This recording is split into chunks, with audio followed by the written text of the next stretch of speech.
Tonight's lecture concerns itself with the history of one of the main Jewish communities in Europe, a community that flourished for 750 years, the community of Frankfurt am Main.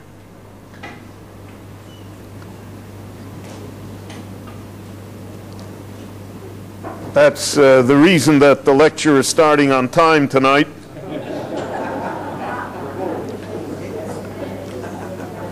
Now, there are old traditions regarding Frankfurt am Main as to when it originally was founded as a Jewish community.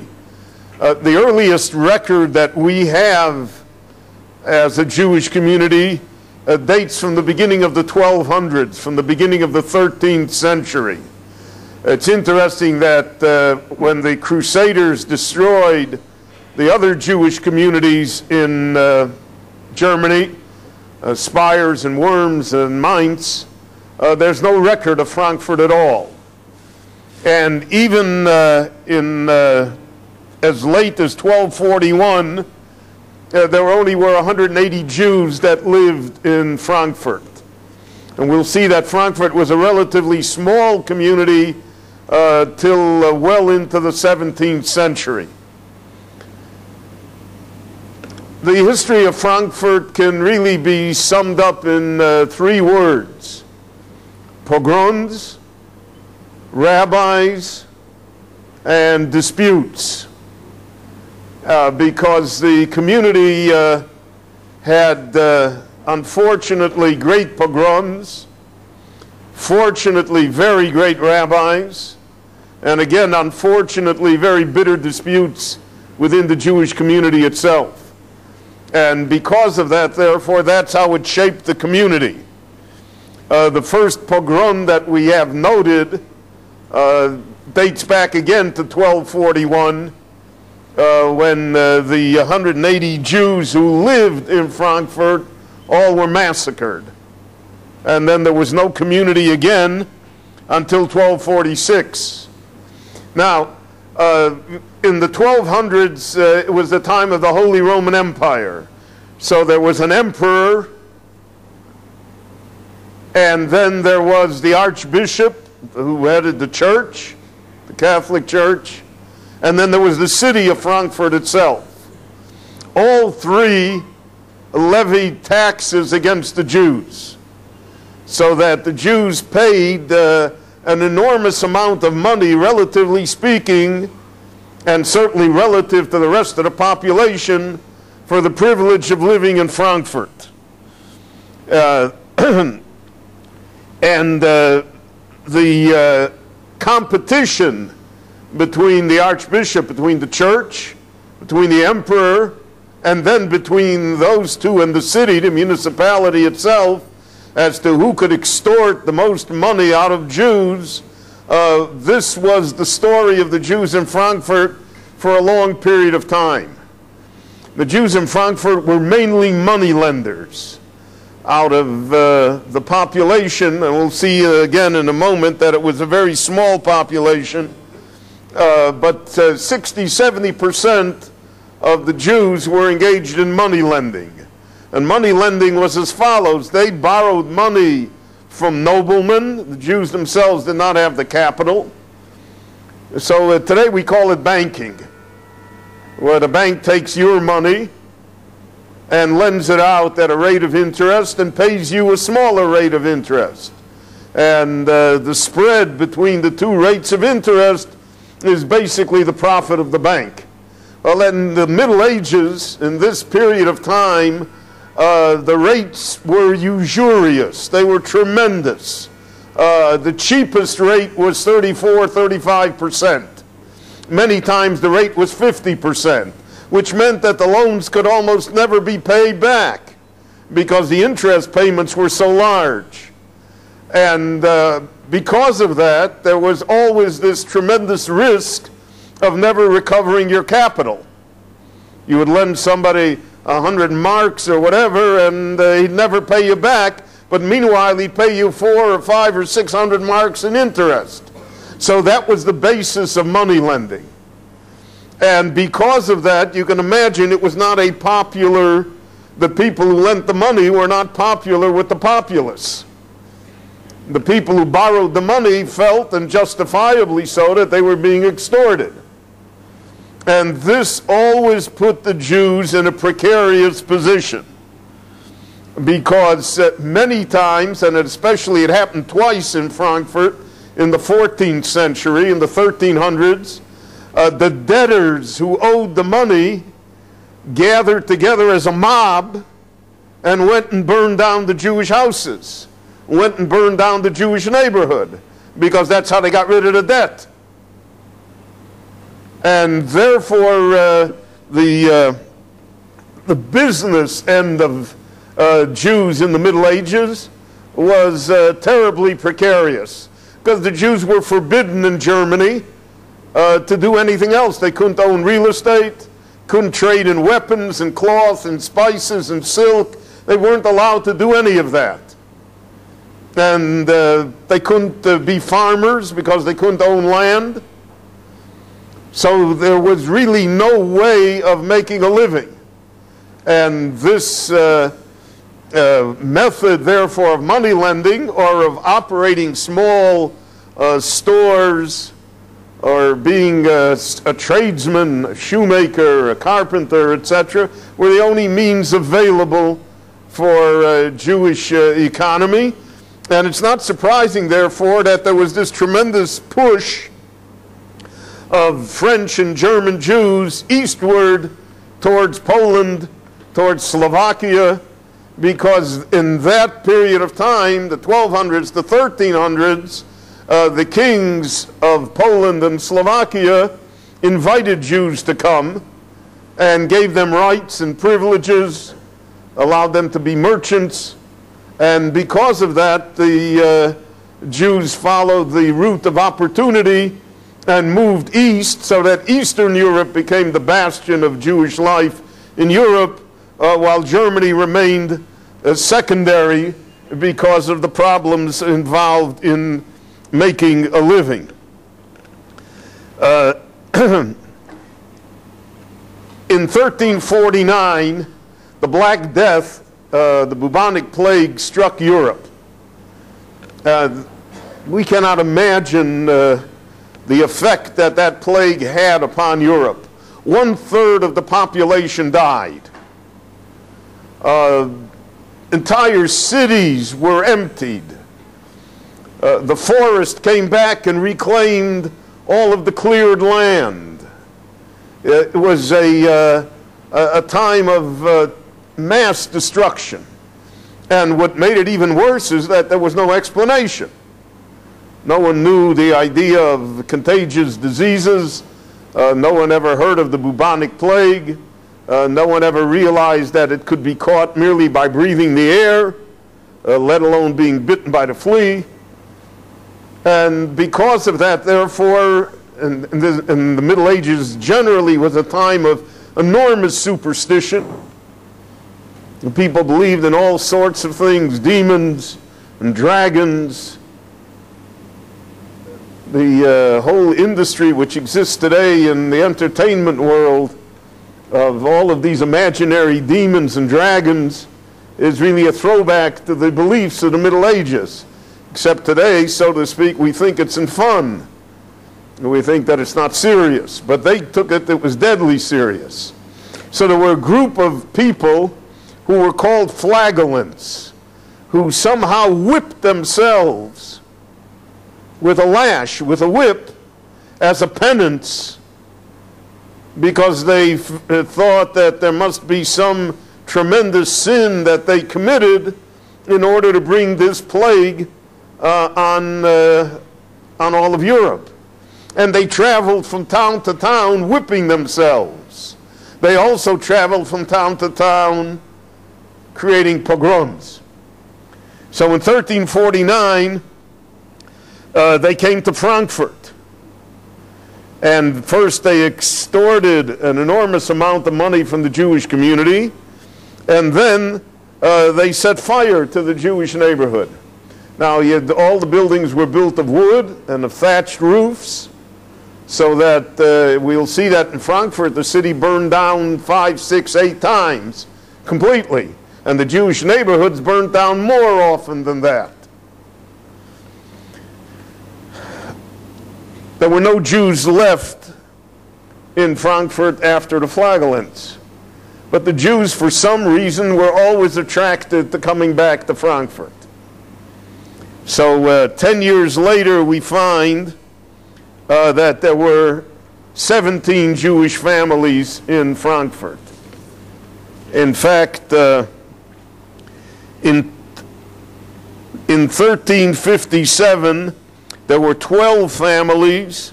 In 1379, 14 families. In 1450, only 12 families. And as late as 1473, there were only 17 families in Frankfurt. So the great Frankfurt for 200 years, you're talking about a number of Jews that doesn't equal one apartment building in Harnof. But you also have to remember that in this period of time, there weren't many people in Europe either. The whole Frankfurt was maybe only 350 families. And after the Black Death had ravaged Europe, there just weren't people. Now, the explosion in population in the world is really from, let's say, 1850 till today. In 1900, there were about 2 billion people in the world. Today, 100 years later, there are 6.5 billion people in the world. So the population of the world tripled in 1 century. Never happened before to our knowledge. The reasons for that are many. Greater nutrition, better health care, all sorts of reasons. But for whatever reason, we're talking about a very small Jewish population amongst a very small general population. There was a great cemetery in Frankfurt. Was the oldest cemetery, Jewish cemetery, that existed until the Nazis. And it had gravestones dating back to the early 1200s. But the cemetery, and we'll talk about it when we come to Prague as well, the Jews had no right to expand the cemetery. And since the course of nature being what it is, and the fact that people are mortal, so naturally the cemetery filled up. By the 1400s it was full. And there was no other place to bury. So what on all Jewish cemeteries, all old Jewish cemeteries in Europe, what was done was that topsoil was poured on top of the existing graves. Tombstones were either removed or moved, and then you had a flat field which was higher, and again the process of burial began. In the Jewish cemetery in Frankfurt, just a very interesting point, in the Jewish cemetery in Frankfurt, Jews, there's a halacha, a mitzvah of bechor behema, that the firstborn animal, cow, etc., it belongs to the Kohen, it's Kodesh. And you're not allowed to use it. So what they would do is let it pasture itself until it developed a blemish, and then they would redeem it. So where did they put those animals? So they put them in the cemetery, because it was the only place that they could, in the Jewish cemetery. And we have constant lawsuits brought before the emperor by non-Jews claiming that they were damaged by these animals that the Jews had in the Jewish cemetery. So apparently people snuck into the cemetery, or etc., and they were gored by the animals or chased by them, etc. And so there's a constant, Jews are constantly being tried in the court of the emperor for misuse of the cemetery. The greatest community, there were 2 great communities, Nuremberg and Regensburg. The Rosh came from Regensburg. Nuremberg was the center of Jewish life. Frankfurt was then, relatively speaking, a small town. However, in the 15th century, the Jews began to move to Frankfurt. And they moved out of Nuremberg, and they moved out of Regensburg, and they moved to Frankfurt because there they thought that they would do better. And by the early 1600s, there already were 454 Jewish families in Frankfurt, which made it the largest Jewish community in Germany. But it was a community that was always under the threat of pogrom, and it was always under the threat of expulsion. So it's almost a masochist community. Why anybody would want to go back with such a history? And a history of hundreds of years of persecution, but the Jews in Frankfurt were very stubborn. Very, very stubborn. And no matter what occurred to them, they always felt that somehow Frankfurt was their home and that they would be allowed to live there, and they wanted to live there. And Frankfurt established a ghetto apparently even earlier than the famous ghetto that was established in Venice and Florence. And Jews lived in this neighborhood. Originally, the municipality of Frankfurt itself in the 15th and 16th centuries built the Jewish homes in the ghetto. But after a while, they decided that the Jews should build the homes themselves. All the Jewish homes were identified by a name. There were no addresses, but the house had a name. And the name was either after a fruit, apple, currant, berry. So you lived in the apple house. And therefore there are Jews called apple. And the Jews called all the names of the fruits. Or by color. So, and the color was a shield, a flag that existed in front of the house. So that's how the name Rothschild, Rothschild, became the name, because of the fact that they were born and raised in the house, in the red shield house, or Schwarzschild, or other names like that, because the Jewish homes in the ghetto had either the names of fruits or the names of colors which identified the houses. And as the population grew, you also had a problem because of the fact that there was no land allocated for further houses, so the Jews built up. You had a very dense population with houses with stories upon stories.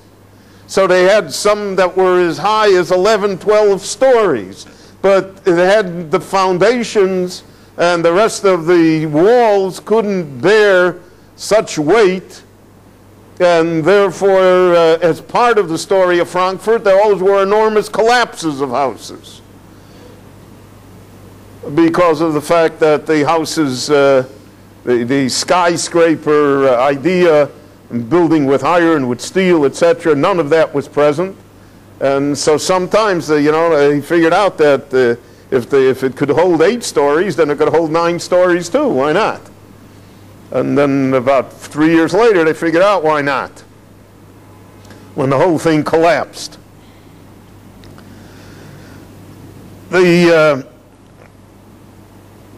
As late as 1608, the Jews were still debarred from acquiring real estate. But it's interesting, the Jews went into the manuscript business.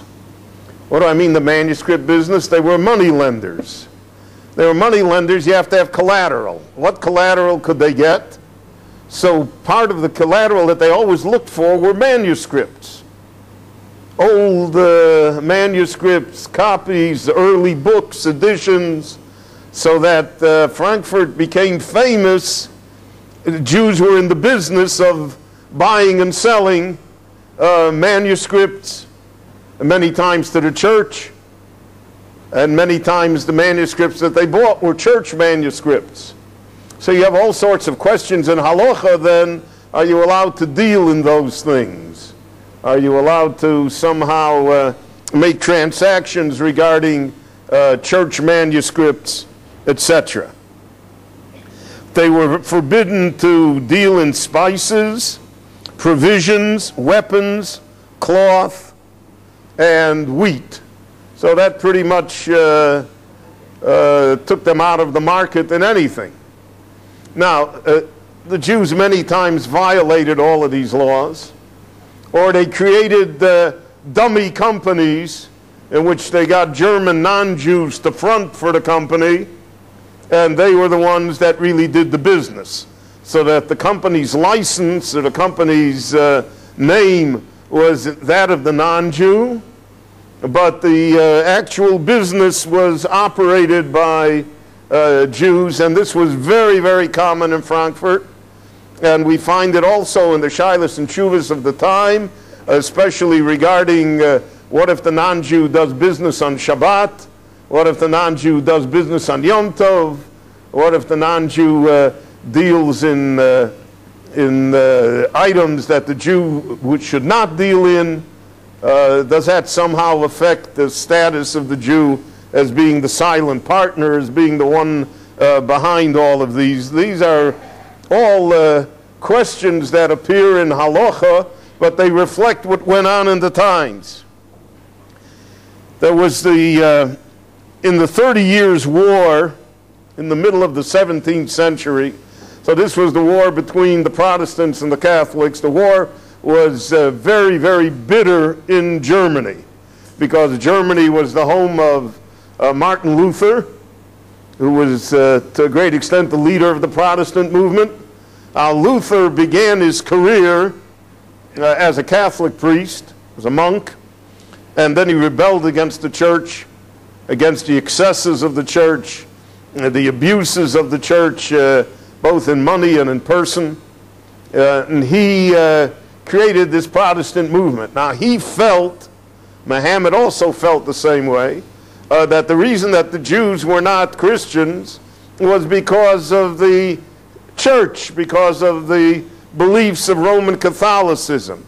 But since the beliefs of Protestantism were much more liberal, and they did away with much of the ritual of the church, and they did away with a great deal of the icons and statuary of the church, so he felt convinced that the Jews now would become Christians. They'd become Protestants. When the Jews refused to become Protestants, so then he became viciously anti-Semitic. Some of the worst statements regarding the Jews were issued by Martin Luther. And when you look back in perfect hindsight, you can see that Germany was almost ordained to play the role that it did in the 20th century simply because of its history, of its attitude towards Jews, that it was blood-drenched, was filled with enmity and hatred, and that therefore the climate for the destruction of the Jews was always present in Germany. It's just that it wasn't always translated into action and behavior. But the climate for it was always there. And you find this thesis expanded in Daniel Goldhagen's book, Hitler's Willing Executioners, where he discusses the fact that even though there are many, many other anti-Semitic countries in the world, and there were at that time as well, no one was as particularly fit, if we can use that word, to do what the Holocaust did to the Jews as were the Germans, because it was part of the culture almost. It was baked into them. And in the 30 Years' War, the Jews suffered because when the Catholics won, so it was the Jews' fault, and when the Protestants won, it was also the Jews' fault. And the city of Frankfurt, which was contested, the Jewish population there sank so that there only were 415 Jewish families there at the end of the 1600s. So in 250 years, there was no increase in Jewish population in Frankfurt. Because the Jews, either because of pogroms, or because of expulsions, or because of fires, or because of collapses, or because of all of these things, and the economic situation, the community did not grow.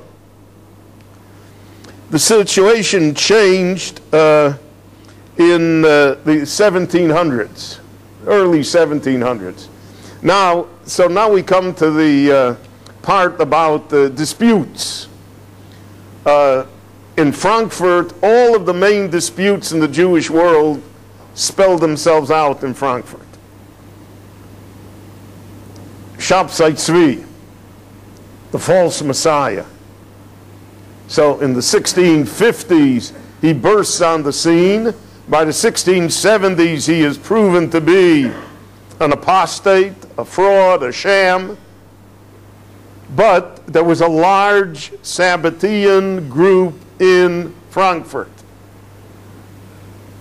And there was a tremendous dispute regarding them. It was almost civil war between the Sabbateans and between the Jews who no longer believed in Shabtai Tzvi and who in fact were so anti-messianic that they were determined to drive these Jews out completely. In 1711, a rabbi by the name of Naphtali Cohen was the Rav in Frankfurt. Now, together with Shabtai Tzvi is the idea of Kabbalah, because Shabtai Tzvi used Kabbalah for his own ends.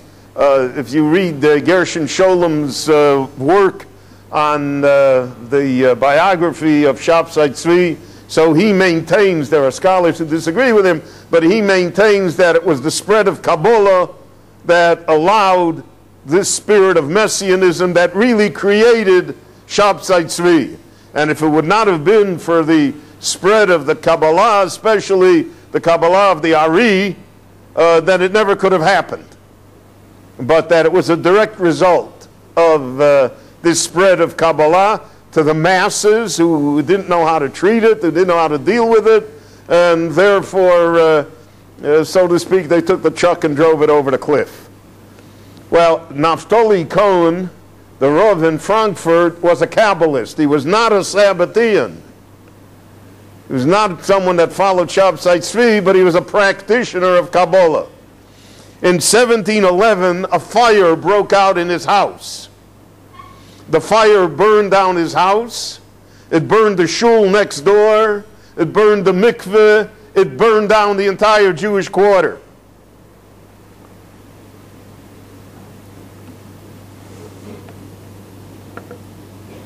The board of directors of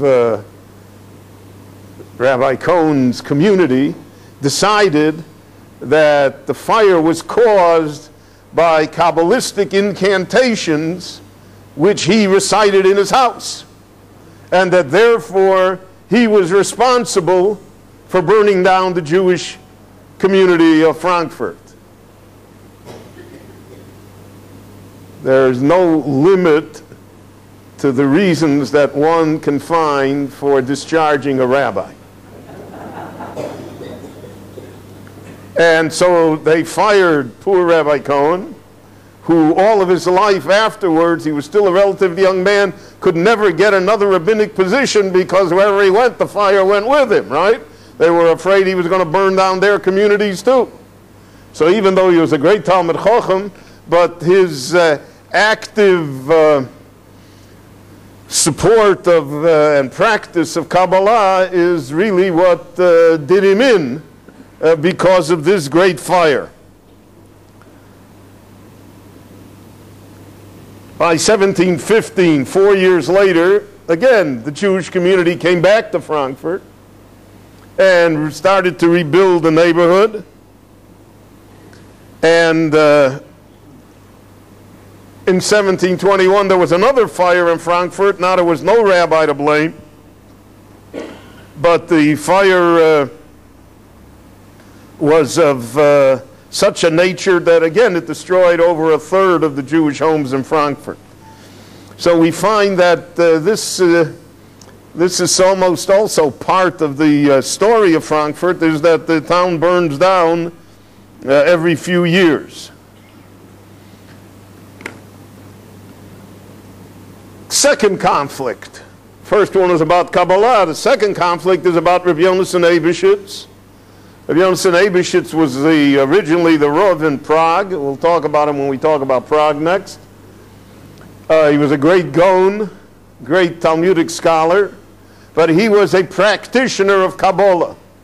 He actually passed out amulets, kameyas, to people who requested them. And there were different kameyas for different needs. Rabbi Yaakov Emden, and he was the Rav in Ahu, in the tri-city of Altona, Hamburg, Wandsbek, which was Danish, German, near Schleswig-Holstein in the north. He went from Prague to there. Rabbi Yaakov Emden, who was also a very, very controversial person, interesting, different person. We have an autobiography of his that is really called Megillat Sefer, which is just fascinating. I mean, today it would not be allowed to appear, because he has all sorts of stories about himself in there. He has a story that he fell in love with a woman and he wanted to marry her, and his father wouldn't let him. So he had to listen to his father, but he said all of his life he never got over the fact that he loved her. This is even though he married another woman and had children. And he met up with this woman later in life, and she was a widow, and she is the one who secured for him the position as being the Rav in Emden. And he has all sorts of other stories that, you know, like you don't associate it with the usual stories about people. So he owned the printing press, and he was a fierce anti-Sabbathean, fierce opponent of Shabtai Tzvi and those who supported him. And he accused Rabbi Yonasan Eibeshitz of being a secret supporter of Shabtai Tzvi, and he attempted to prove it through wording that existed in the kameyas and the amulets that Rabbi Yonasan Eibeshitz gave out. This was a machlokes that racked all of Europe, and all rabbis had to take sides. You had to say who you were for. You either were for Rabbi Yonasan Eibeshitz or you were for Rabbi Yaakov Emden. Because of this, in Frankfurt there were two very large families, the Kahn family and the Kulp family. Both wealthy, both very well connected to the government, and they both hated each other. And they competed, and this is during the 1600s and the 1700s. These two families, like for 150 years, was like the Hatfields and the McCoys. They competed for every position in the Jewish community, and the Jewish community to a great extent was terrorized by them. And when it came to Rabbi Yaakov Emden and Rabbi Yonasan Eibeshitz, so then again, each one chose their side, because they weren't allowed to agree.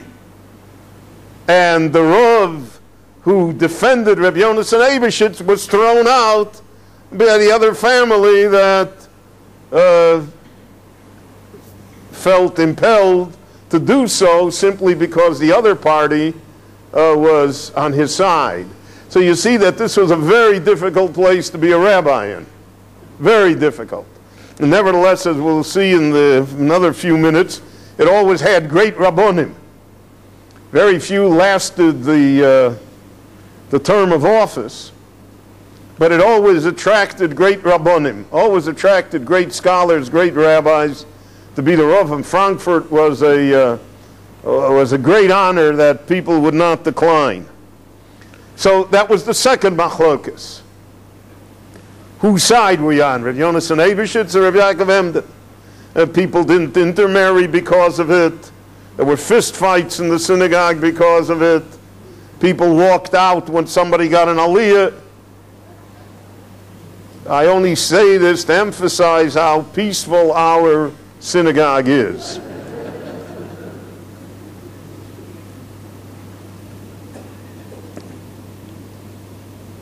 In 1766, there was another great machlokas that also all the rabbis in Europe had to participate in, called the get from Cleva, the divorce from Cleva.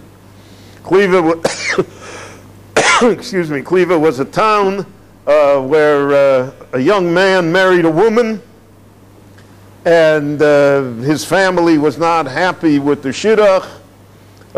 They broke it up. They broke up the marriage, and the young man gave the woman a divorce. So until now, everything is fine. Then the young man's family, for some reason, decided that they wanted the divorce invalidated so that they could control the girl's family. And therefore they said that the young man was not mentally competent when he gave the divorce.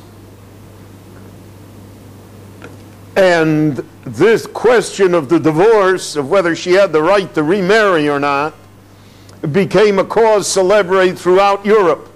And again, rabbis had to choose sides. Is the get valid or is it invalid? And whichever way you answered, you were certain to have opponents. Frankfurt again split in half on the question of the get from Cleva. And again, Rabbonim had to leave because the Rabbonim in town also split on it.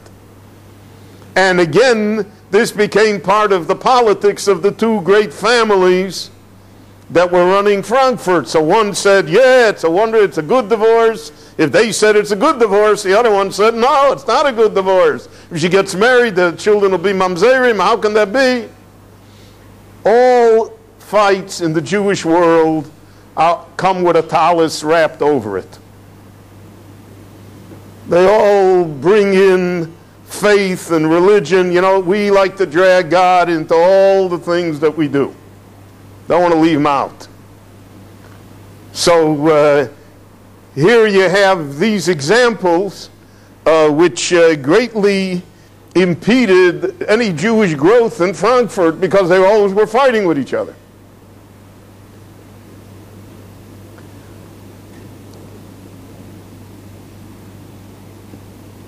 There was an anti-Semite by the name of Eisenberger who wrote a book in German, Entdecktes das Judentum. He's revealing, it's like the protocols of the elders of Zion. It's all the things that are wrong. And he published it in Frankfurt. But the Jews in Frankfurt got a wind of the fact that it was being published. So what they did is they bought up all the copies of the book. So the book never got into wide circulation. Something which happened with Ben Hecht's book, Perfidy, in our time, when he wrote a book regarding what he felt was the role of the Zionist movement during the Holocaust, and he wrote a very bitter book called Perfidy, and you could never get a copy of the book because the powers that be always bought up the book whenever it came out. And that was a tactic that was used many, many times. But books cannot be suppressed, all rumors to the contrary notwithstanding. Ideas can't be suppressed. Eventually it gets out. But here, the Jews took it upon themselves to somehow counteract that anti-Semitism. In 1776, when America was beginning its revolution, there was one of the usual wars between France and Germany, and the Jewish quarter of Frankfurt was bombarded by the French, and again it was destroyed. But by 1788, the Jews came back again to Frankfurt and rebuilt it again. In the 1700s in Frankfurt, we have the rise of the great Rothschild family. Now, I mentioned to you, Rothschild was not his given name. That's the house that he lived in. Had a red shield over it. And Rothschild was in money lending. But Mayor Anschel Rothschild, who was an Orthodox observant Jew, but he was very adroit at it, and he had great connections. He had borrowed enough money. The trick in life is to borrow enough money from the bank so they need you. You go to the bank and you borrow $1,000 or 10,000 shekel, you're in trouble. But if you borrow $10 million or 100 million shekel, then they're your partners. Then they're not so quick to close you down because they're in it too deep. And Rothschild discovered that secret, and he was able to borrow great sums of money, and he lent the money to very high-ranking noblemen, princes, barons, and eventually he became the banker. Not only in Frankfurt, he became the banker in that part of Europe. He had 5 sons. He sent each of his sons to a different city. One went to Naples, one went to Paris, one went to London, one went to Vienna, one stayed with him in Frankfurt. And they developed for the first time what we call international banking. So for instance, they in the Napoleonic Wars, they financed both sides, so that whoever won, they won. And they built this great banking empire, which still exists today in different forms, investments and securities. Rothschild not only became a household name in the Jewish world, he became a hero in the Jewish world, because of the fact that he not only made good, but that they thought that this was the beginning of a period of time when Jews would be able to rise to prominence and have freedom, etc. The old Jewish joke about the bar mitzvah teacher who said that if he were if he was Rothschild, he would be Richard and Rothschild. So they said, why? He said, because I'd keep on giving bar mitzvah lessons. But being Richard and Rothschild was the sisma, was the slogan of the Jewish people from the 1700s onward. The Jewish community began to receive the benefits of emancipation. In 1796, they were allowed to leave the ghetto. They were allowed to live amongst Christians. In 1811, they got full civic equality, and by 1819 the Jews were established throughout. But this coincided with the rise of reform.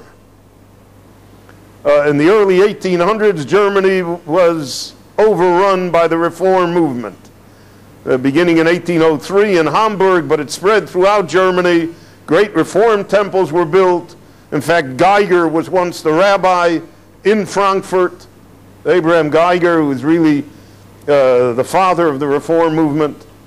And as the Jews became wealthier and as they became more convinced that the emancipation ended their troubles, that there would be no more pogroms, and that they would be allowed to do as they wished.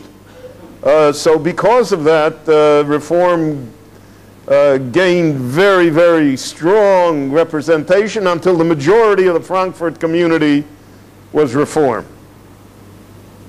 Now, when the reform took over a community, it's somewhat, well, I don't want to say it because it's not quite analogous to the situation we have here in Israel, but the reform made a separate section to take care of the Orthodox Jews' needs, so that the community would support a kosher butcher, the community would support the Chevra Kadisha, it would support the mikveh, because they were convinced that all of this was going to die out soon anyway, and they didn't make a fight about it, and the community, even though it was run by the Reform, who didn't need any of these services, nevertheless felt impelled to supply it.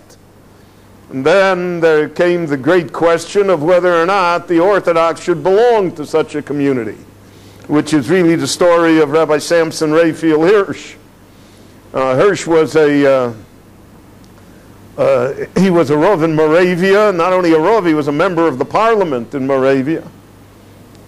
And he was invited by a small group of families to come to Frankfurt am Main and to build an independent community, one that was independent of the general community, because the general community was run by Reform.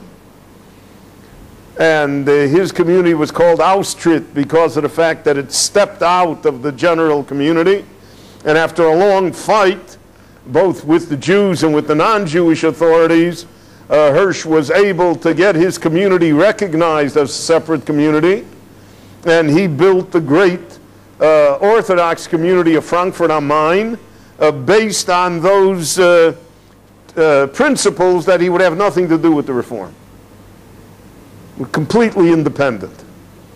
And the community grew. He had the very good fortune of having Baron Rothschild, Willie Rothschild, as a supporter. And when you have money, so then you're able to accomplish things. And he was an unmatched person. A person like Rabbi Hirsch hasn't come along for a long, long time.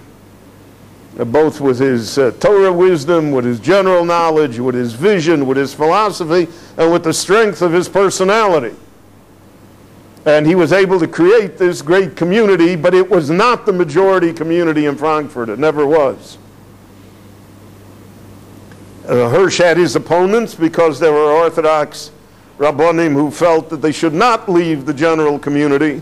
They should remain part of the general community, and that perhaps they would have an influence upon the Reform. Many of the things that we hear today and that we face today here in Israel as to what role the strictly Orthodox religious community should play in the general society, which is obviously not very sensitive to its beliefs and to its behavior.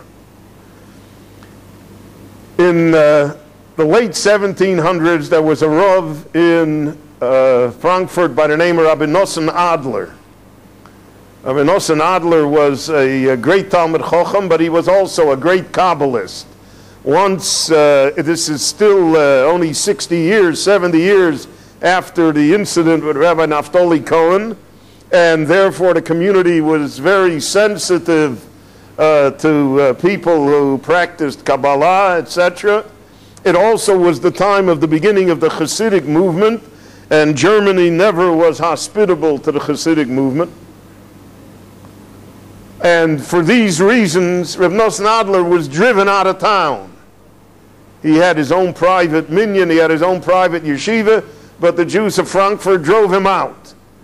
He had a Talmud, he had a disciple, Rabbi Moshe Schreiber, Sofer, the Chassam Sofer, was his Talmud Muvok, was his main disciple. And Moshe Schreiber later became the Rav of Preshburg, of Bratislava. He became the founder of Orthodoxy, the defender of Orthodoxy in Central Europe, and one of the great poskim and Talmidei Chachomim of the age.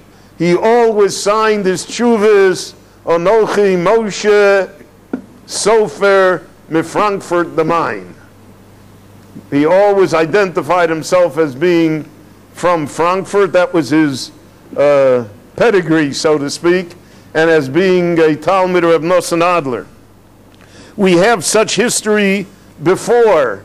As I mentioned to you, Frankfurt had great Rabbonim. So in 1771, the Rav was Rabbi Pinchas Horowitz. Now, Rabbi Pinchas Horowitz is the author of the famous Sefer, the Haflah, and he's the author of the famous Sefer Hamakne and Gedushin. Great Talmud Chacham. His Svarim are still used. He was really an outstanding person. There were two brothers, but he was a closet chassid.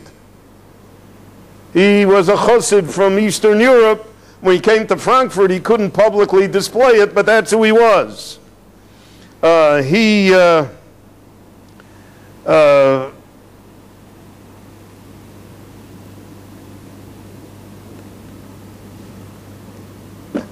he was forced to take a stand against Reb Nosson Adler in order to protect himself.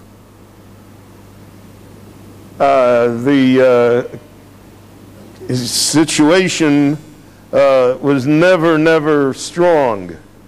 And his son succeeded him, but also did not have much success. Before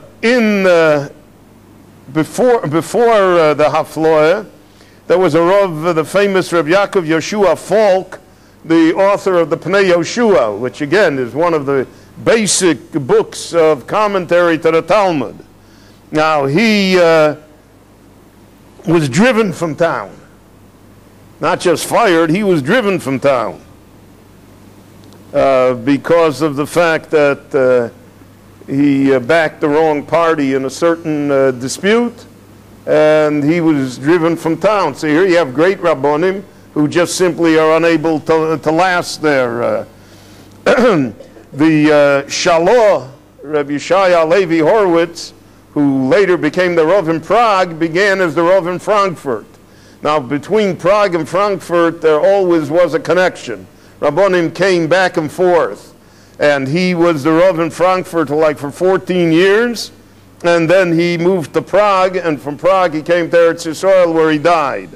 The grandson of the Maharal Prague also was a Rav in Frankfurt. And the famous Maram Schiff, Reb Meir Schiff, whose commentary to the Talmud is published in the back of all of the tractates of the Talmud, was also a Rav in Frankfurt. And going back to the Middle Ages, the author of the Yalkut Shimoni, Reb Shimon Adarshan, was the Rav in Frankfurt. The Rav who wrote the Sefer Aguda was a Rav in Frankfurt. Frankfurt had great Rabbonim, but most of the Rabbonim didn't last. It was a town that, because of its internal problems, the Rabbonim found it hard to find for themselves a permanent thing. As I mentioned to you, when Hirsch came to Frankfurt, Geiger had been in Frankfurt already. And Hirsch set himself up as the bulwark against reform without any compromise whatsoever. We could really say the idea of Torim Derech Eretz, of Hirsch's success, was that he was able to produce the perfect German Jew who was completely observant. In other words, who was German to the core. Hirsch himself once said about his congregation, he said it ironically, he said, "My people are reverse Marranos." He said the Marranos were Goyim on the outside and Jews on the inside. And my people, he said, are Jews on the outside, but they're Germans on the inside. And there was a certain amount of truth to that, because when they dedicated the great Frankfurt Shul of Shamshur Raphael Hirsch, and the shul had over 60 Sifrei Torah in it, and the emperor and the Kaiser and everyone came, and so they were going to be in Frankfurt forever. They didn't see that 60 years the shul would be burned to the ground. No one could imagine that such a thing would happen. So in retrospect, it may look strange to us, but we can be certain that our great-grandchildren will look back at us and say, how could they not have seen, etc., etc. That's really what life is, that when you're in the middle of things, then you don't see it. You can't see it. One of the great things about Frankfurt was that it had Jewish printing presses. And for instance, the first copy of the Maharsha, Reb Shmuel Edel's commentary to the Agodos of the Talmud was printed in Frankfurt am Main. It was an interesting Jewish printer in Frankfurt that came up with a great idea, a man by the name of Kolmer. He didn't have any money to print. He wanted to print the Rif, the Alphas on the Talmud. And he figured out that he needed to sell 1,700 copies at the price of $10 each. And he had expenses, $11,000, $12,000, and the rest would be his profit. So how do you raise the $11,000, $12,000? So what he did is that you signed up for a lottery. He ran a lottery. And everybody that paid for the lottery would get a copy of the book. One person would win the lottery, but there would be $11,000 left over for him to print the book. Now that was a very original idea at which he went bankrupt.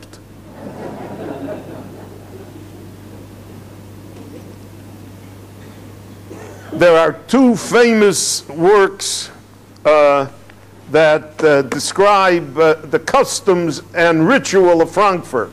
Frankfurt had its own Nusach. There's Nusach Ashkenaz, the Nusach of German Jews, but there's Nusach Frankfurt. And within Frankfurt itself, there were two Nuschos. And they were very, very strongly protected, fiercely protected. So we have two famous Sforim, one written in the 1600s by Reb Yosef Yosef Han Neulingen, and it's called Yosef Ometz, and it's a collection of the liturgy and the customs of Frankfurt am Main. A century later, in 1718, another Rav in Frankfurt, also named Yosef Yosef, but his last name was Cashman, published a sefer called Noe Katzon Yosef, which is Minig Frankfurt. He even has the minig of how to pronounce the letters in the Torah correctly. So he says there an interesting thing. He says the only ones that pronounce it correctly are the Sephardim. He writes that. The Sephardim, the O is an A, and the Sof is a Tof, and everything. He said that's correct. But he said, since this is our minig, we're not allowed to go away from it. And we have to pronounce it the way we pronounce it. So he has there the famous, instead of O, the German Au, and other things that are part of the minig of Frankfurt, how to pronounce, how to say what the letters are. And he says that if you're reading the Torah in Frankfurt, this is the way you have to read it. It doesn't make any difference which is the right way, this is the way to read it. And that sort of attitude has remained pretty universal with Jews, wherever they are, that they read the Torah the way they read it. And don't confuse them with the facts, what are the right way, the wrong way. This is the way we read it. And you have, therefore, very different dialogues regarding Frankfurt. The Frankfurt Jewish community, like the German Jewish community generally, was destroyed in the Holocaust. Some of it survived by being able to emigrate to the United States and here to Israel. In the United States, you have the famous Frankfurt Kehillah that Rabbi Breuer, Zeichet Tzaddik, and Rabbi Jacob Breuer created in Washington Heights. And now it's 3 generations later that preserved, so to speak, much of what was in Frankfurt. And here in Israel also, it exists in many, many places. It's interesting that there are a large number of Jews in Frankfurt today. Thousands of Jews. Some estimate it as even more than thousands, tens of thousands. It's the financial center of Germany. And there are many, many Jews who live there. And so to a certain extent, the Jewish community of Frankfurt still lives on. But these are not German Jews. They're Israelis and Russians. And they are people who are there for business, etc. So even though there is some infrastructure of Judaism and of a Kehillah in Frankfurt, but the great Frankfurt Kehillah, the great Frankfurt am Main, is a casualty of the Holocaust. Like many, many other great Kehillahs of Europe, it doesn't exist anymore, but its memories still exist, and its traditions exist because Jews from Frankfurt, Rabbonim from Frankfurt survived, and they're able to transfer it to a certain extent to later generations as well. And I know that I was once in Frankfurt, and they said, well, here, this was here, and this was here, and this is where the cemetery was, and this is where this was. Once you say that it was here, so then it's not here anymore. That's a different feeling completely of even so to say that it's a live community would be to overstate the problem a little. In any event, this has been a cursory view of this great community of Frankfurt am Main, which really has had a great influence on the Jewish people throughout the ages. I'd like to thank you all for coming out on such a wonderful night, and there'll be a minyan for Ma'ariv now.